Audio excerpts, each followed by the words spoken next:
Buenas tardes para todos. Les agradecemos que se nos unan a esta conferencia. El taller es este fabuloso taller.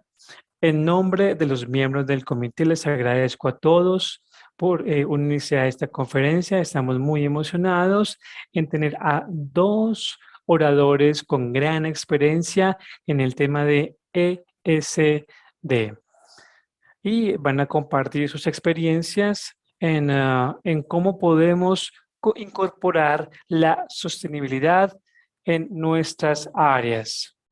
Como recordatorios, antes de comenzar, tendremos la traducción simultánea, tanto a español como hacia inglés.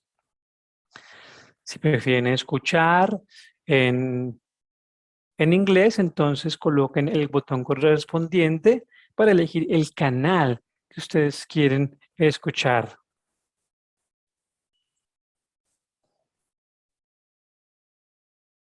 Simplemente elijan el botón de traducción simultánea y elijan su canal de español. Grabaremos la sesión en inglés y español y más adelante pueden ver el video en caso de que quieran aclarar algún tema. Para la conferencia de hoy usaremos la sigla ESD como Educación para el Desarrollo Sostenible. Tenemos a Victoria, una de nuestras principales oradoras. Ella va a moderar esta sesión. Así que, Victoria, adelante. Muchísimas gracias, señorita. Muy buenos días para todos. Estoy muy emocionada de verlos el día de hoy. Antes de que comencemos, quería desearles a todos buena suerte. Realmente espero que aprendamos mucho de esta charla y que se unan más seguido a los bootcamps que estaremos haciendo. Así que bueno, mucha suerte en sus asignaciones y tareas. Como dijo ahorita, mi nombre es Victoria. Soy una de las co-hosts para el bootcamp de este año y es para mí un honor ser la presidente para esta sesión. La hemos estructurado como un panel de discusiones, por lo tanto le haré a nuestros oradores algunas preguntas. Pero si ustedes tienen preguntas, pueden escribirlas en el chat e intentaremos abordarlas más adelante en la sesión de preguntas y respuestas. Así que estoy muy emocionada de presentar a nuestros oradores. Tenemos primero a Anne. Anne ha trabajado en el campo de educación para el desarrollo sostenible ya por 30 años. Está basada en Escocia y ha enseñado, ha hecho consultoría en diferentes lugares como Papúa Nueva Guinea, Australia, entre otros. Entre 2005 y 2010 fue la jefe de Educación para el Cambio en WWF y también jefe de Educación para la Comisión de Sostenibilidad. En 2008 asumió el trabajo de jefe para Educación Sostenible y ha tenido la posibilidad de compartir su experiencia en múltiples oportunidades. Nuestro segundo panelista es el Dr. Paul.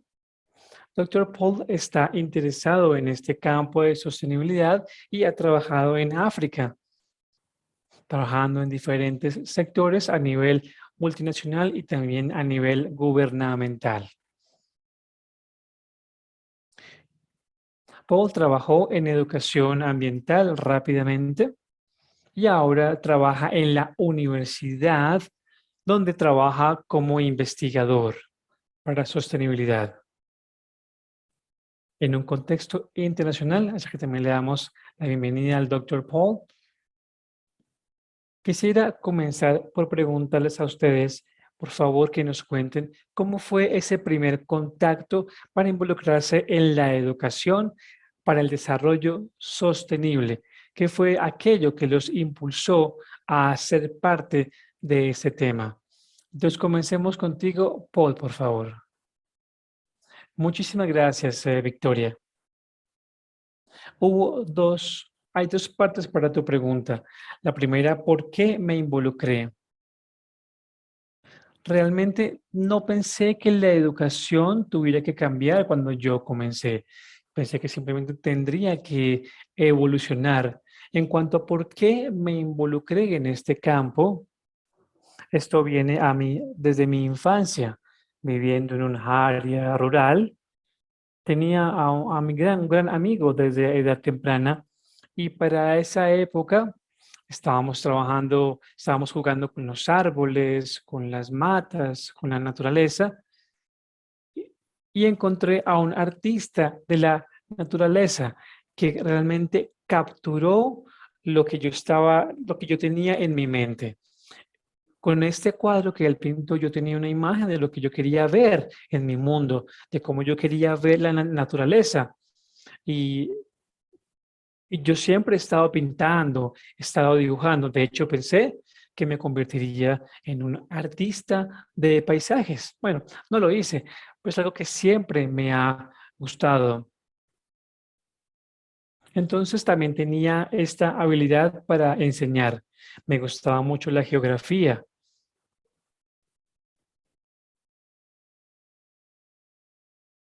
Me dieron algunos trabajos de pintura. Vivía en un hermoso lugar para pintar y recuerdo con claridad que fui a una tienda para comprar una estampilla para hablar con una persona solamente para decirle hola y utilizar mi voz para comunicarme. Qué curioso, ¿no? Como animal social me gusta hablar, no solamente por medio de la pintura. Pero yo me di cuenta que había algo en cuanto a la comunicación, en cuanto al uso de mi voz. Y así fue como conseguí un trabajo en un periódico. Recuerdo que vi un aviso en el periódico donde se requería de un instructor, de un maestro en temas del medio ambiente. Mi madre estaba muy interesada en que yo obtuviera el trabajo y me preguntó, ¿sabes de qué es? Y le dije, no tengo ni idea, pero tal vez es algo que haga por el resto de mi vida. Solamente con las palabras que yo observé en el anuncio, me di cuenta y dije, caramba, parece que ese es el trabajo que quiero seguir. Las palabras que vi en este anuncio publicitario me dieron como el enfoque de lo que yo estaba buscando para utilizar mi talento en la comunicación. Ahora, si lo vemos bien, parece una carrera. Para ese momento, obviamente, no sabía que esta iba a ser mi carrera y mi trabajo permanente. En cuanto a cambiar la educación, a medida que me involucraba más y más en el campo de la enseñanza y comprender, investigar, me di cuenta que la escuela, sobre todo la educación superior, realmente no nos ayudaba completamente. Yo intentaba que los profesores desaprendieran lo que ya sabían para que hicieran nuevas conexiones y desarrollaran una habilidad diferente para enseñar. Y así no es como es el mundo hoy en día. Somos medidos con base en cosas que no se pueden medir, como por ejemplo cómo te va en un examen. Ese examen realmente no necesariamente mide tu capacidad para cuidar tu medio ambiente. Entonces, alrededor de estas cosas y de la educación formal, encontré algunas barreras.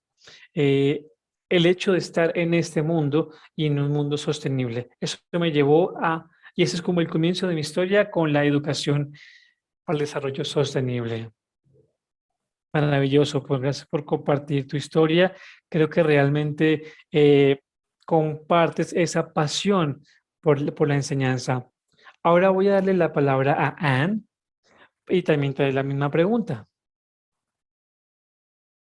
Bueno, yo pensé que iba a responder lo mismo que le acaba de responder, pero bueno, venimos de diferentes lugares. Realmente no puedo abarcarlo todo porque yo ya lo hice en una charla de TEDx.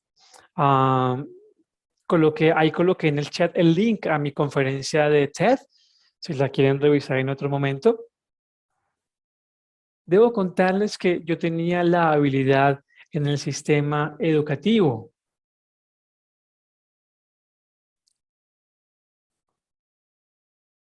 Fui al colegio, fui a la universidad, hice un PhD y no fue hasta que, que estuve en Escocia realmente entendí lo que era el tema del aprendizaje, el tema de la enseñanza.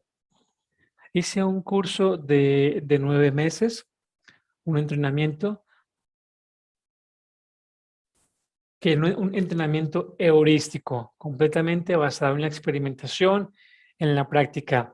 Y cada 6 semanas hacíamos una revisión. Era un curso bastante intenso, bastante activo y sentí que mi cerebro estaba sudando. Realmente sentí que estaba aprendiendo.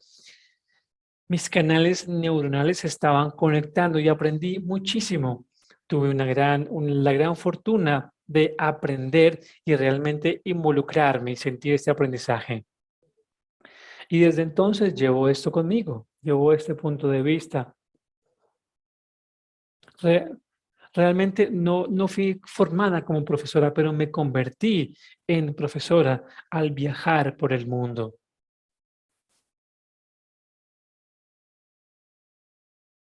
Y les estábamos enseñando a los niños.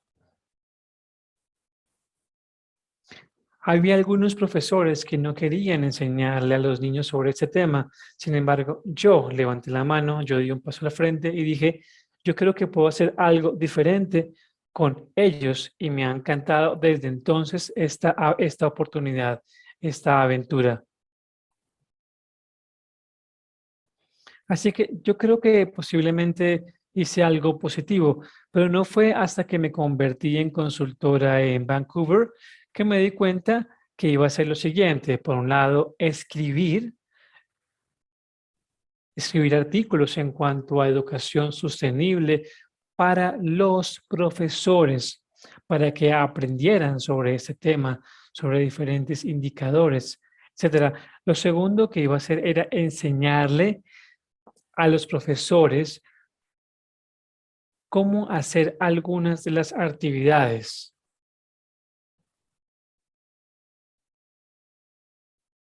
Los profesores no se estudiaron todas las 500 páginas, sino solamente las 10 actividades principales que les mostré. Me pareció algo muy interesante y no es una crítica, sino que fue lo que ellos adoptaron como actividades para enseñarle a los niños. Como maestra, yo les abrí la mente para enseñar sobre este tema.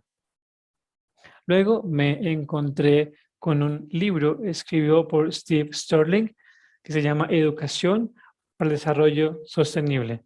Fue el primer libro que realmente yo estudié para involucrarme en este tema específicamente.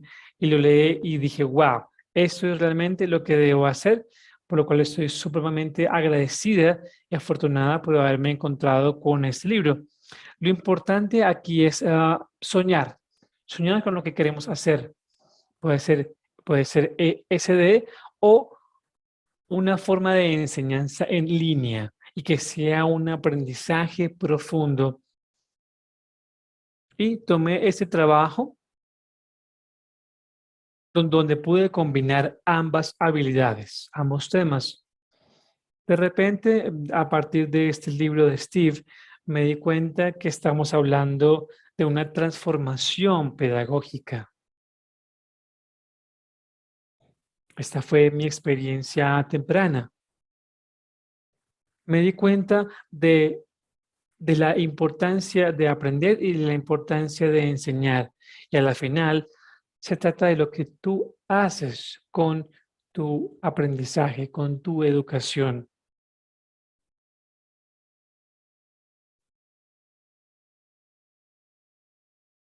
Hice también diferentes conferencias y me decían, sí, ya sabemos ese sistema, conocemos este marco de pensamiento. Y yo les decía, ¿y cómo lo conocieron? ¿Cómo fue que se involucraron con el tema? Me hacían preguntas y yo decía, ajá, y luego nos sentábamos en los escritorios y de repente me decían, caramba, no hicimos nada con esa información. ¿Me entienden? Entonces, el aprendizaje solamente se convierte en realidad cuando se vive, cuando lo ponen en práctica. No puede ser únicamente teoría que está en tu mente. Y eso es la transformación pedagógica y eso es lo que hago ahora, todos los días. Gracias, Anne, por esta experiencia. Espero que las personas que han participado en el bootcamp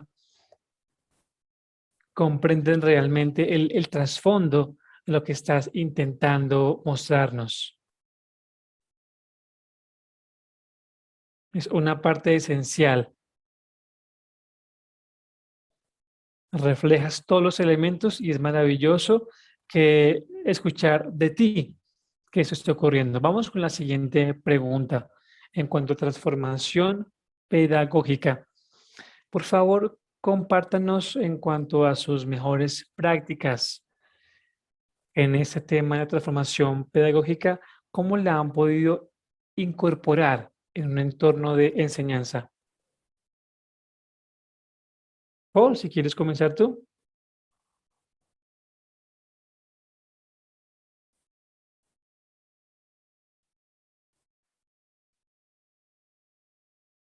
Todo está conectado. Está bien, vamos con Anne. Yo soy geógrafa, tengo ese tipo de pensamiento. Y en cuanto a la transformación pedagógica,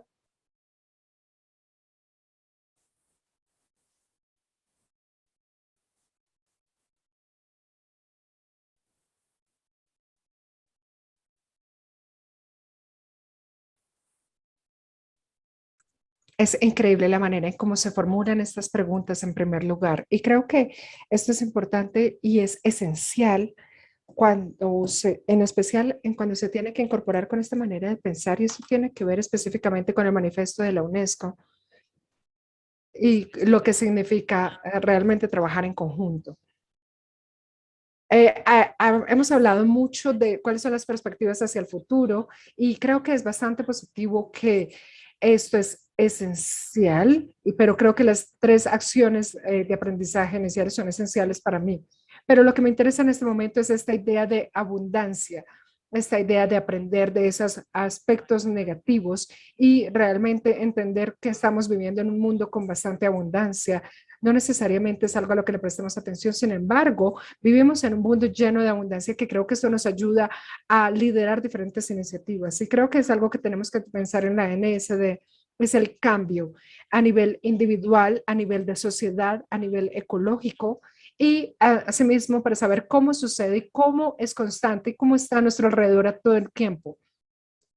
Pero creo que acá algo también muy importante es que estamos haciendo cambios en las mentalidades más jóvenes a través de nuestros programas, pero es bastante ligero, digamos, tratar de hablar con estas personas de 16 años, con estas preguntas que quisieran cambiar o con estos aspectos que quisieran cambiar, y luego intentamos orientarlos respecto a cómo podemos lograr esas influencias específicas y cómo podemos romper con esos mitos o entender esos mitos que nos rodean para poder entender cómo podemos pensar mejor en estos sistemas presentes. Y lo podemos hacer a través de equipos, porque este es un aprendizaje social y no hay manera de hacerlo si no trabajamos de manera conjunta para conseguir esta sostenibilidad. Y creo que esto va a ser la manera en que podemos colaborar para que lo podamos conseguir en conjunto. Y recuerdo un estudiante que era japonés y no trabajaba en un grupo, quería trabajar de manera individual, no, era bastante introvertido, no hablaba mucho, no hacía preguntas y realmente no entendía por qué estaba allí. Sin embargo, su proyecto tenía que ver con reciclaje de papel y muchos de sus compañeros estaban allí como, ay, otra vez, ¿en serio? ¿Reciclaje? ¿Otra vez? Sin embargo, reflexionó hacia el final porque tenemos estos momentos de reflexión y la reflexión final escribió un documento que me dejó casi llorando porque no me di cuenta que este chico no sabía todo lo que este chico estaba viviendo. Me dijo que pensó que él que él sabía, pensaba que sabía que era la sostenibilidad y ahora se dio cuenta que no sabía qué era, porque no tiene que ver con las acciones, no tiene que ver con las actividades, sino tiene que ver con las personas. Y ahora sé que no sé cómo trabajar con las personas y esa es mi tarea ahora, aprender a trabajar con las personas. Eso, creo que eso es todo lo que puedo decir. Creo que eso fue la cosa que de este programa de acción o basada en la acción que me demostró qué tanto impacto podemos generar si lo construimos de manera adecuada. Sí, muchísimas gracias por esos comentarios. De hecho, ya podemos ver algunos comentarios en el chat que están totalmente de acuerdo contigo. Realmente esta es una transformación real, como lo mencionaba Vicky. Muchísimas gracias por compartir esta historia con nosotros. Paul, entonces vamos a hacerte la misma pregunta a ti. Muchísimas gracias. Sí, claro que sí. Generalmente hay más preguntas que respuestas cuando estamos hablando de esto, pero hay momentos que son bastante poderosos cuando podemos hablar, cuando estamos en el campo de la educación. Cada vez que estamos que estamos en los diferentes caminos de la educación, bien sea desde la parte de la administración o de la legislación educativa o cómo podemos trabajar en el día a día de la educación, son ese tipo de cosas que hacen que valgan la pena y es por eso que estamos acá, ¿no? Y no podemos hacer una política para eso. En términos de digamos que siempre he tenido dificultades cuando hablamos de la transformación, porque si partimos únicamente desde la definición cuando hablamos de un cambio, de una transformación, creo que hay allí un grado de transformación. Creo que lo que realmente estamos buscando es un cambio, no unos cambios que sean, no que se incrementen los cambios, sino, de hecho, hay un autor que escribe al respecto que habla de esta transformación en la educación y habla de cómo podemos tener una especie de un momento específico, un momentum en donde llegamos a través de la capacitación, donde, por ejemplo, las clases nos hacen llegar a pensar en la educación y cómo se trabajaba o cómo se trabaja dentro de los salones de clase. De hecho, trabaja en la transformación de lo que está sucediendo dentro de un contexto específico. Y allí nos dice que estos cambios pueden ser incrementar, pero realmente la educación en sí misma hace que algo crezca porque está allí y luego llega hasta cierto punto en que, ¡pum!, te das cuenta de que ya lo entendiste. Y este proceso puede llevar días, semanas, meses. Y entonces estamos allí hablando de una educación transformativa, pero también escuchamos diferentes tipos de historias donde pensamos que sí, hay momentos en que realmente sucede.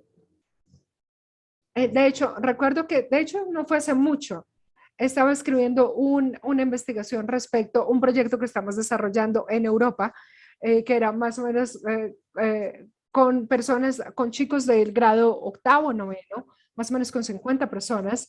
Y como le estamos hablando, allí el reto era llegar a la comunidad y decirles que ellos eran quienes iban a decidir qué era lo que van a hacer, pero necesitaban cambiar algo.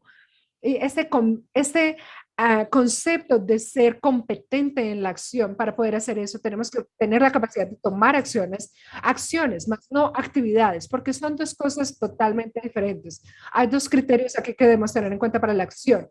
Uno es que vas a decidir qué es lo que se va a hacer, sin un supervisor, sino que tú vas a decidir qué es lo que vas a hacer, es decir, está en tus manos, bien sea lo que sea, es tu decisión, no la decisión de alguien más. Y el segundo criterio es respecto al cambio. No es solamente un ejercicio porque sencillamente estoy acá a manera reactiva, sino porque realmente quiero cambiar algo. En cierto sentido, queremos cambiarlo. Entonces, es tu decisión hacer o implementar un cambio y desde allí eso es una acción. Entonces, allí es donde vamos a hablar con los estudiantes, con los profesores, cómo lo vamos a hacer, vamos a empezar a evolucionar dentro de esa comunidad.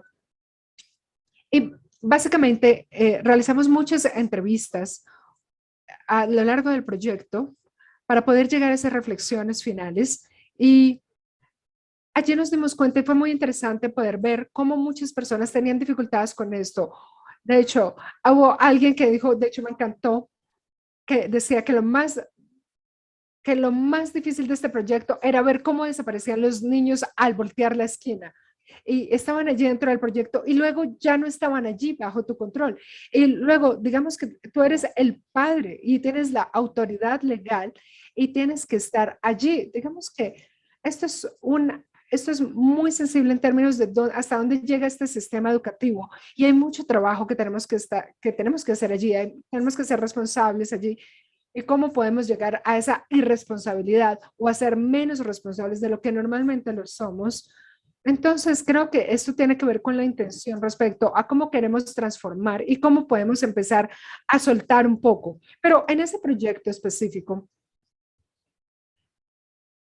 en ese proyecto podemos ver en Cataluña, en España, llegamos a trabajar con una niña de 13 o 14 años que nos estaba presentando lo que su grupo había hecho y dijo que quería, de hecho nos preguntó, le preguntamos que si quería hacer algo diferente y dijo que sí, que el proyecto era muy bueno, excepto con una queja. Y le preguntamos que cuál era esa queja. Dijo que, bueno, los profesores nos dijo que en qué grupo teníamos que estar. No nos dejaron escoger en qué grupo queríamos estar. Y la profesora estaba allí.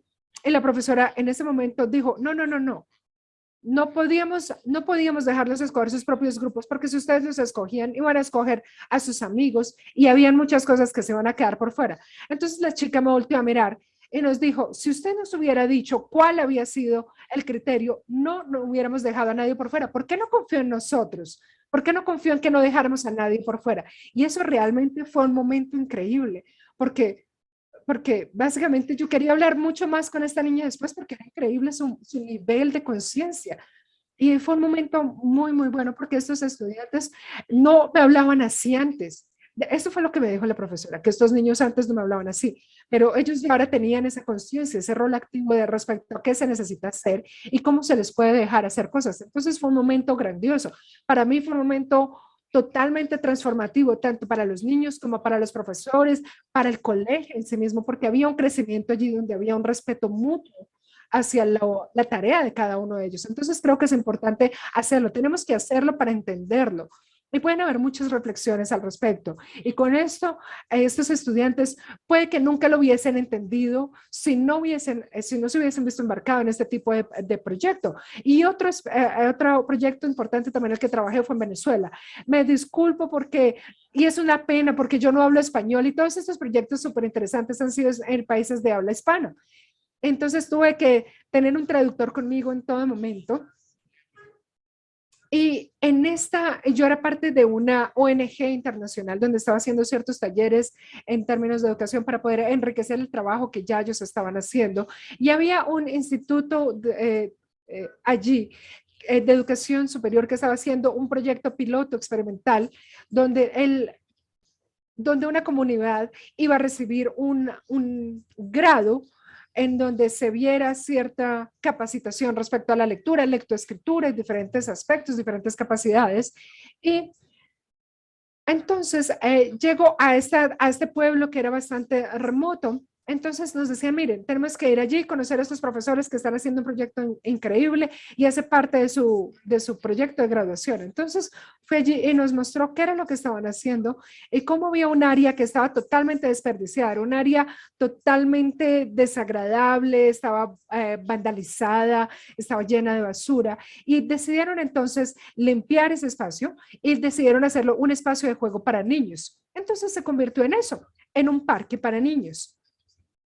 Y básicamente eso era bastante claro. Entonces, ¿qué aprendieron al hacer todo eso? Les pregunté porque realmente me emocionaba mucho ver que era todo eso que habían hecho, todo eso que habían hecho. Entonces, uno de ellos me dijo que no te puedo decir qué es lo que hemos aprendido exactamente, pero lo que sí te puedo decir es que ahora podemos hacer cualquier cosa.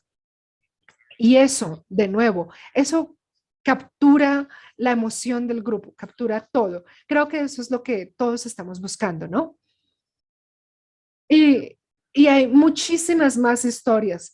Voy a pensar en más de ellas, pero creo que cada vez que hablamos de esto, cada vez que pensamos en ese tiempo que hemos dedicado para no pensar en hacer un arreglo monumental, sino una pequeña transformación. Es cierto, muchas veces fallamos porque esto hace parte del proceso de aprendizaje de esa transformación que buscamos, pero, pero lo importante es hacerlo y creo que esto es muy, muy importante.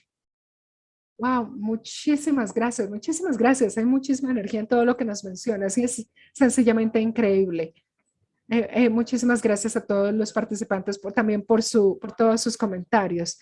De hecho, me encantó eso, que si queremos causar una transformación real, tenemos que soltar un poco. Me encantó eso. Y creo que aquí, para recapitular un poco, creo que también es importante para nosotros que seamos nosotros como profesores y como agentes de la educación, también somos aprendices. Eso también es muy importante. Muchas gracias por eso. Ahora vamos a pensar en el rol de la educación superior. Y quisiera preguntarles a ustedes dos qué piensan, en qué maneras la universidad debería estar liderando estas iniciativas dentro del sector educativo, en estas áreas específicas. Entonces, Paul, ¿quisieras iniciar? Bueno, creo que depende de cuál sea nuestro punto de partida para entender cuál es el rol de la universidad, pero creo que para cualquier universidad es básicamente un contexto, creo que es el contexto en el que se mueve la educación superior. ¿Cómo les puedo explicar esto? Eh, Cuando hablamos de ser una educación sostenible, debemos tener un enfoque sostenible, que se tiene que pensar en la manera en que se toman las decisiones, en la manera en que se está invirtiendo el dinero, cuáles son las cosas que se valoran o cuáles son los valores y qué es todo eso que se tiene al interior de la universidad. Entonces, en ese sentido, debemos responder si se está intentando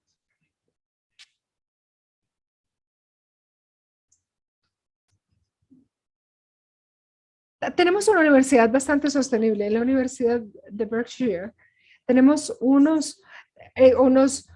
nos ufanamos de ser las universidades más sostenibles en Reino Unido. Sin embargo, no va a ser perfecto, nunca será perfecto, no vamos a tener todas las respuestas allí y hay muchísimas áreas donde no ganamos. Y allí es donde tengo mucho problema con estas competencias, donde estamos, por ejemplo, llenando o chequeando unos criterios en una lista para saber si somos o no somos sostenibles. Pero creo que esto va mucho más allá de eso, tiene que ver con los valores y cuáles son esas razones subyacentes que tenemos allí para entender si realmente la institución realmente vive estos valores. Entonces, y créanme que yo soy bastante quisquilloso al respecto en preguntar por qué estamos haciendo esto, por qué lo otro, por qué esto, por qué lo otro. Realmente me gusta hacer este tipo de preguntas porque eso me lleva a preguntar por qué estamos haciendo ciertas inversiones. Y tenemos ese ambiente de preguntas constantes, no solamente lo que vamos a hacer o lo que no vamos a hacer, sino ese cuestionamiento constante que nos lleva a ser mucho más sostenibles,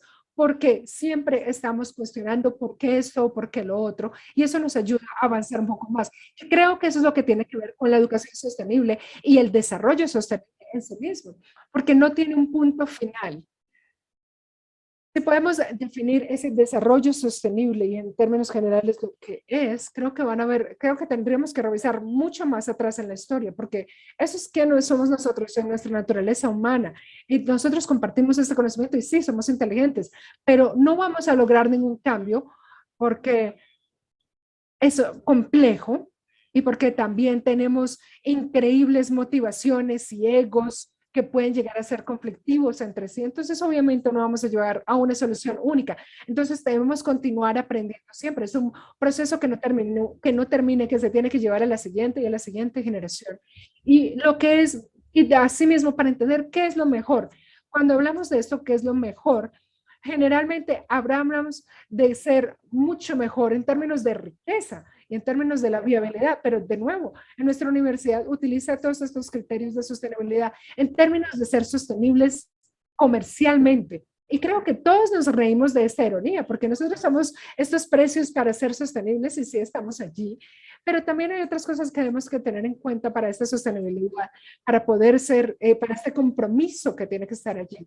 Y luego tenemos allí esta parte ejecutiva que no hablan de esta parte, pero esta parte ejecutiva está hablando de la estrategia sostenible, queriendo decir de cómo podemos hacernos comercialmente viables. Y realmente nos duele un poco porque estamos utilizando esta palabra sostenibilidad, porque no estamos pensando lo suficientemente crítico para poder vender esto de vuelta a las personas con las que trabajamos en cuanto a esta idea de sostenibilidad. Por eso creo que es absolutamente clave tener claro cuáles son los valores de la institución para poder actuar de manera alineada y para poder hacer estas dos cosas de la mano.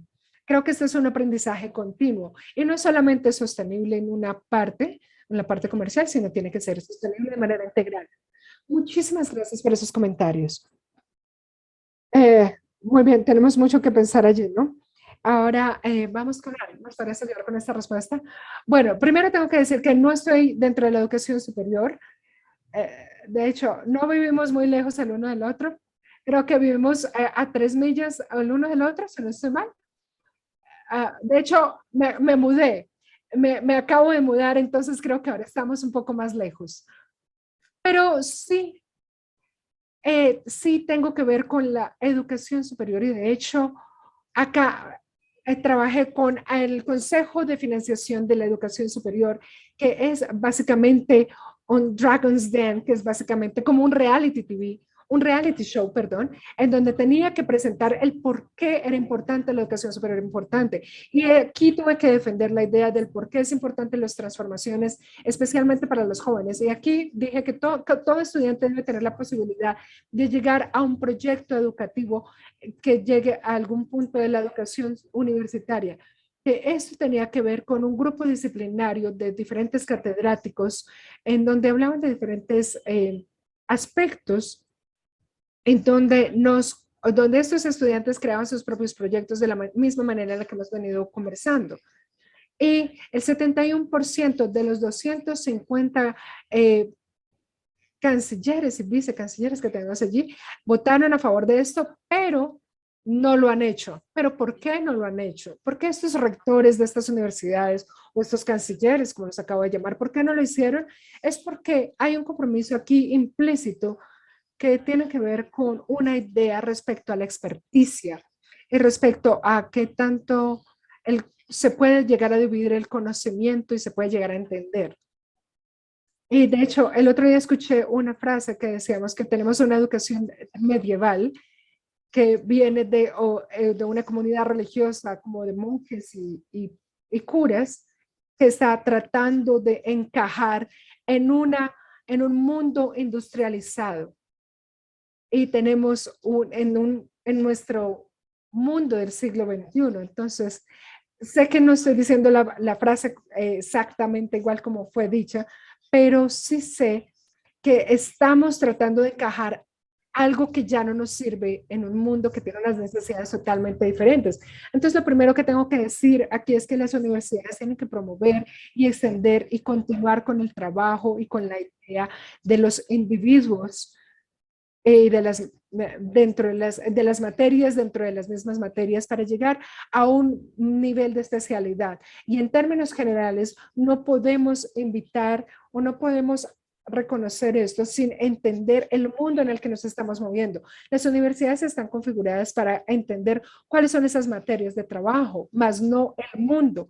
Si podemos cambiar eso, si podemos entender realmente ese mundo en el que nos movemos, realmente podemos generar iniciativas de transformación.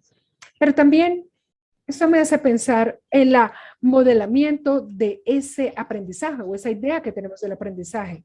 Y eso no está sucediendo en este momento, o al menos en las universidades que conozco. Todavía continuamos con ese modelo del cerebro vacío, donde los estudiantes vienen, les abrimos la cabeza, los llenamos con información por 3 o 4 años y luego los dejamos ir ya con su cabeza llena.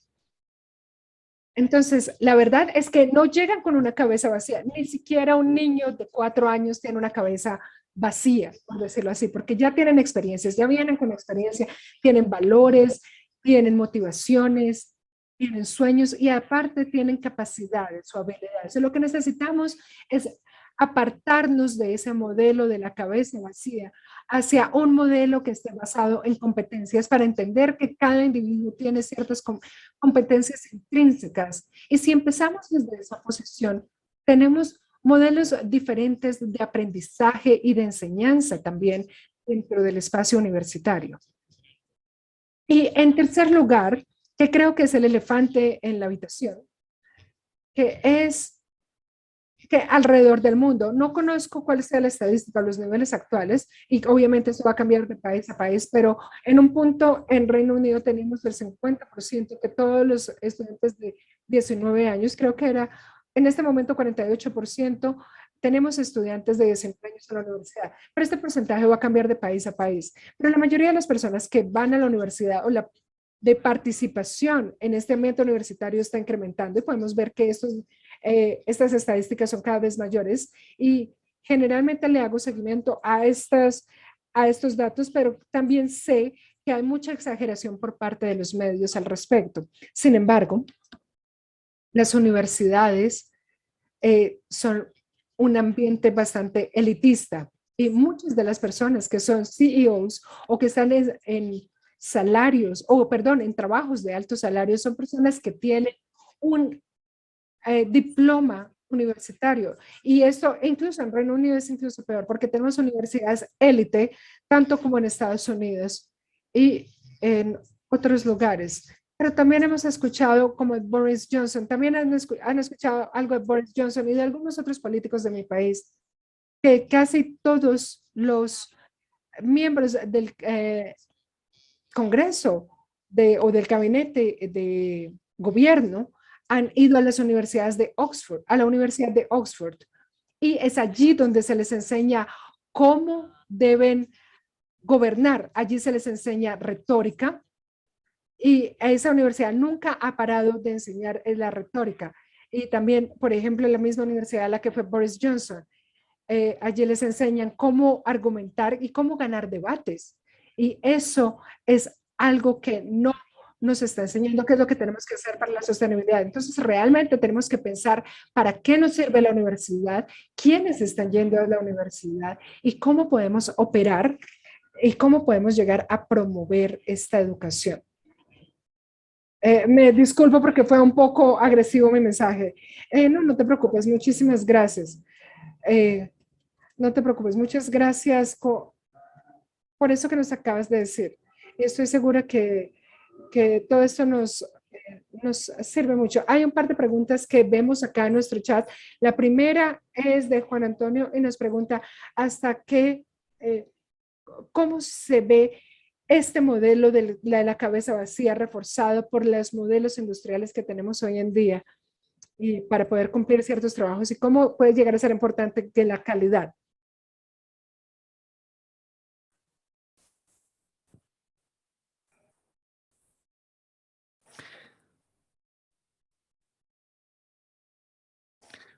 Hasta que desafiemos esto y nos demos cuenta que las personas no son simplemente piezas en una cadena de montaje, hasta que humanicemos las cosas, estaremos atorados en el mismo punto de vista con objetivos pequeños. Y en la educación nos, no siempre podemos medir las cosas con números. Puedes medir el número de estudiantes que van a la universidad, pero puedes medir el aprendizaje y cómo están aprendiendo y cómo ese aprendizaje pueden llevarlo a sus vidas, incorporarlo y hacer algo con ese conocimiento. Evidentemente, esto no encaja con el punto de vista administrativo al cual estamos acostumbrados.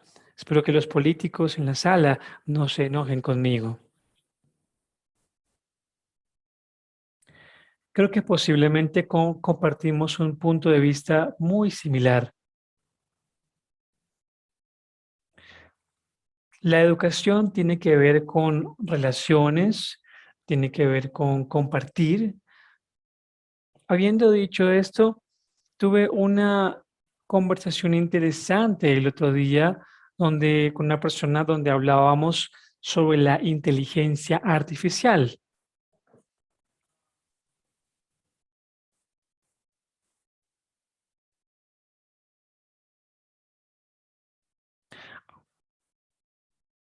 Hay algunos ensayos que son escritos por inteligencia artificial y el software no puede, digamos, identificar si es inteligencia artificial o es una creación humana.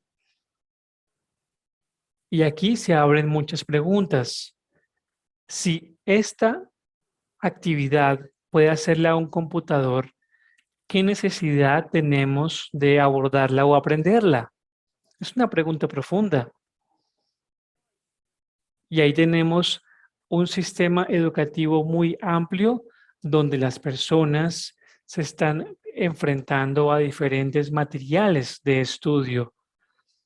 Y también se abre la pregunta, ¿qué hacemos con el dinero que va para la educación si la inteligencia artificial está ganando tanto terreno y puede hacer tantas cosas por nosotros? ¿Para qué entrenar a los seres humanos en actividades si la inteligencia artificial tiene tantas bondades? Interesante, ¿no? También tenemos una medida en cuanto a la educación, es cuánto dinero se está invirtiendo en educación, cuánto tiempo van a la universidad.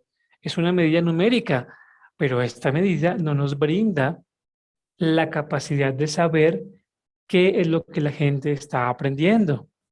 Ahora, no hay nada malo con un enfoque lógico, especialmente en la educación y cuando hablamos de sociedades sostenibles y que realmente podamos llegar a finales de siglos, que estemos todos vivos, al menos para el final del siglo. ¿Qué valores se ofrecen? ¿Las personas van a hacer trabajo voluntario? ¿Están creando arte hermoso? Todo tipo de cosas que se estén haciendo. Ahora, al comenzar esa conversación sobre inteligencia artificial, nos damos cuenta que hay muchísima tecnología allá afuera existiendo.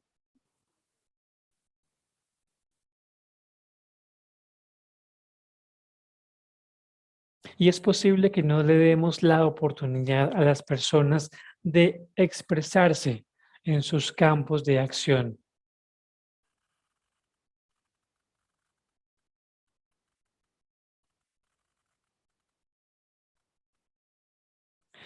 Puedo mirar al pasado, puedo mirar a la información que ha ocurrido anteriormente y siento que estamos un poco apartados del concepto de poder compartir lo que hacemos. Bueno, voy a dejarlo hasta ahí.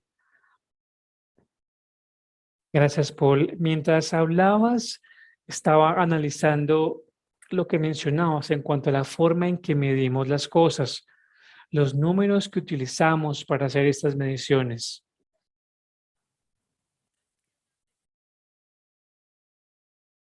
Me gustaría decir algo, Victoria.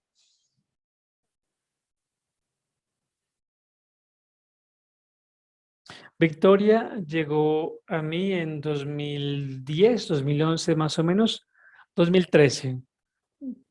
No estaba muy segura de lo que quería hacer y fue a una de mis charlas y mencionó que quería ser voluntaria. Y ahora miren dónde se encuentra. ¿No ven? Es un ejemplo de las acciones que una persona hace y va abriendo su camino. Caramba, me emocioné.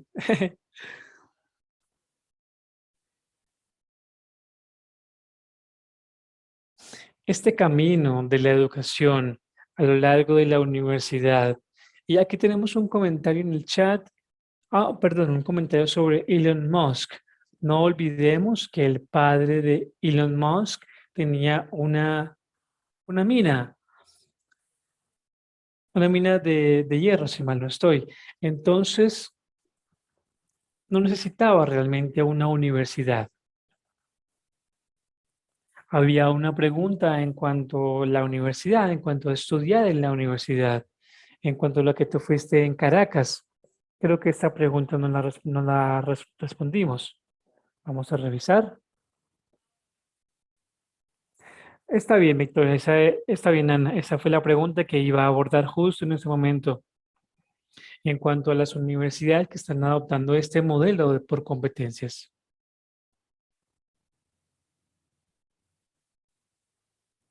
Déjame la busco, déjame verifico. Aquí tenemos una página en Wikipedia.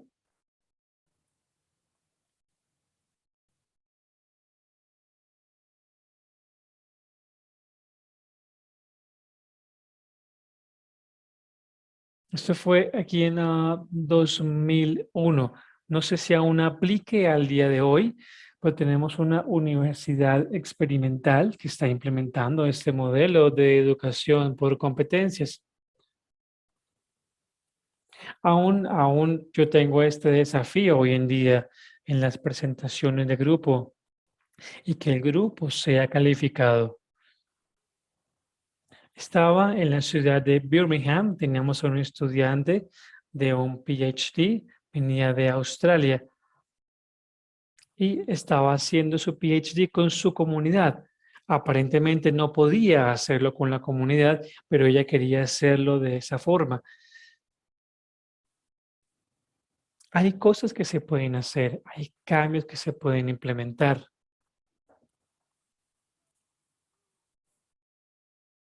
Hablemos sobre la India. Estas universidades rurales en la India tienen un modelo distinto.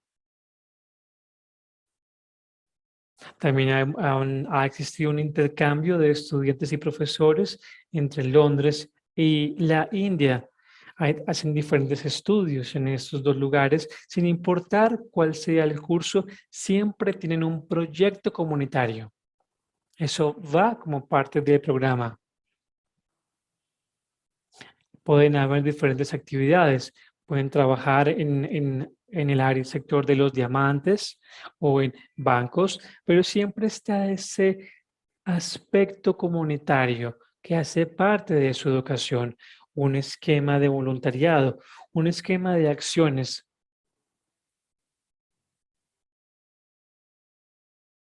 En su mente está el concepto de que no pueden darle a la comunidad.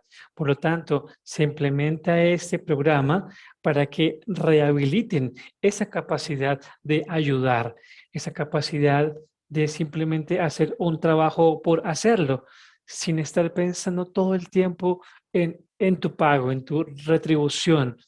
Y ese cambio de punto de vista ayuda muchísimo para que la persona simplemente fluya en su trabajo y en sus actividades. Y cambia un poco la razón por la cual vamos a educarnos.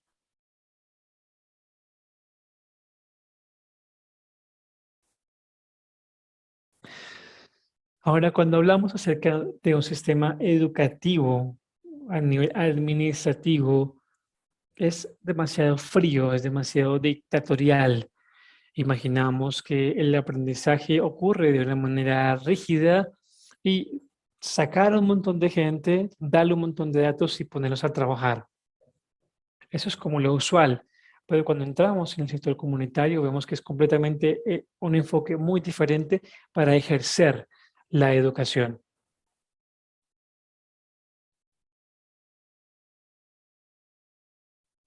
Quiero agradecerles muchísimo a ustedes por haber participado en nuestra actividad. A todos les agradecemos mucho por su presencia y por su tiempo. Ahora vamos a darle la palabra a Rose, quien se va a encargar de la siguiente parte. Gracias, realmente ha sido muy inspirador lo que nos han compartido. Yo soy una aprendiz de experiencias y ver cómo todo está junto, cómo todo tiene sentido, como decía Victoria, tengo un montón de páginas de notas para poder implementar. Así que aprecio mucho lo que ustedes nos han compartido, toda su experiencia. Y desde la universidad apreciamos el tiempo y el aporte que nos han brindado. Y también a los participantes, por supuesto, tenemos 70 personas en la audiencia, realmente es un número increíble de participantes. Tenemos la grabación en inglés y español y las compartiremos con ustedes en caso de que quieran repasar algún dato importante y construir a partir de allí hacia adelante. Gracias, Paul. Gracias, Anne. Ha sido realmente increíble. Gracias por invitarnos, por supuesto. Me gustaría que nos tomáramos un café y que nos conociéramos un poco más.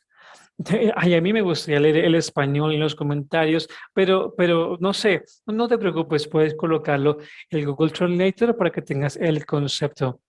Hablando de la inteligencia artificial, es una de las maravillas de hoy en día, un ejemplo espectacular. A todos, gracias. Tengan por favor un día maravilloso donde se encuentren, que tengan un jueves espectacular Gracias por estar con nosotros, por sacar el tiempo y como dijo Victoria, les deseamos mucha suerte en sus asignaciones en el bootcamp, en el trabajo que van a enviar el día de hoy. Esperamos recibirlo y ver cómo van todos en este proceso. Así que bueno, eso es todo por hoy. Les agradecemos su tiempo y nos vemos en la próxima oportunidad. Que tengan un excelente día. Esperamos que han aprendido muchísimo y hasta pronto.